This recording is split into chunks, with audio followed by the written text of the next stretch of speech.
And joining us now to celebrate the brave men and women of law enforcement, he's a guy that dedicated his whole life to it. Retired Pinal County, Arizona Sheriff Mark Lamb, back on the program. Mark is in our nation's capital. I love when a cowboy hat makes its way to Congress. How you doing, Mark? I'm doing great, Dan, and I've been saying for a long time, this city needs more cowboy hats and belt buckles. You know, it'd probably run a hell of a lot better and be less corrupt if it did.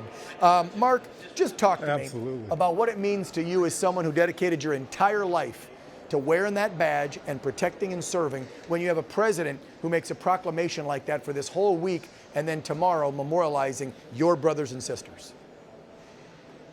Well, Dan, obviously I don't speak for all law enforcement, but I can have a pretty good idea that we are very relieved to know that we have a president in President Donald J. Trump back in the White House that appreciates and honors the hard work that these men and women do put on the badge every day. What we're doing here in Police Week is we recognize all the work that they do, but we also take time to remember those who have fallen in the line of duty in the last year and over the last several decades. One in particular, we had Joshua Brees in our county that died on working with one of the Indian reservations, was shot and killed. We also had some Phoenix guys that are representing here. So it is nice to know that we have a president that respects law enforcement and that honors us and that is standing shoulder to shoulder with us this week. And it seems like President Trump is really going all out, because I realize and I understand, or I've heard, there are hundreds if not thousands of cops, their families, and of the fallen. The families are there. They're getting tours of D.C. from our representatives. There's parties, there's events. They're making it a big deal to honor you guys in our nation's capital this week. And I wonder if the previous regime did that for the 4 years they were in.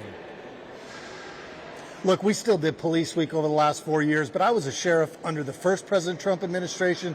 Then I was a sheriff under the Biden administration. Very different. They didn't even take the time to meet with a single sheriff in this last administration under Biden. So they didn't have, and you talked about it, Dan, they did the defund police movement. They encouraged Congress people that were actually adamantly encouraging defunding the police. But now that's all changed. We're back to where we have a support for law enforcement, and the men and women feel it, and it's palpable here in this city this week. And Mark, it's more than just cops, as you heard me say in the intro. Just remind folks, there's so many people that wear a badge that are considered law enforcement. Like, and I always point out this because of the last 4 years of Joe, the Border Patrol. That's law enforcement. People just think it's the cop in their hometown or the county sheriff like you or the highway patrolman that pulls them over and gives them a speeding ticket. There are dozens of different law enforcement agencies throughout the country we need to be thanking today, this week. Absolutely. You got local police, tribal police, you've got state troopers, you've got sheriffs, and then you've got your federal partners. You've got the FBI, DEA, ATF, and I'm going to leave out a bunch of them. Park rangers, you said it. You've got so many different people that are serving this country and their states and their cities in a certain capacity, and this is the week that we should take time to honor them. We should always thank them for their service, but this week we should honor especially those who have lost their lives in the line of duty. That is key. That's the ultimate sacrifice. It's like our veterans. Don't forget to thank a vet. Don't forget to thank a cop. Amen. I know you guys have those programs. Hug a cop. So this week, if you see a law enforcement person, maybe don't go up and give them a hug, especially if you don't know them, but maybe a handshake and a thank you. Mark, a few seconds left. What would you like to see this week? God bless all those first responders out there who are putting on the badge every day. Thank you for what you do. And thank you, Dan, for standing with us in law enforcement. Mark Lamb, as always, it is a pleasure to have you on the program. God bless you, brother. Take care. God bless you.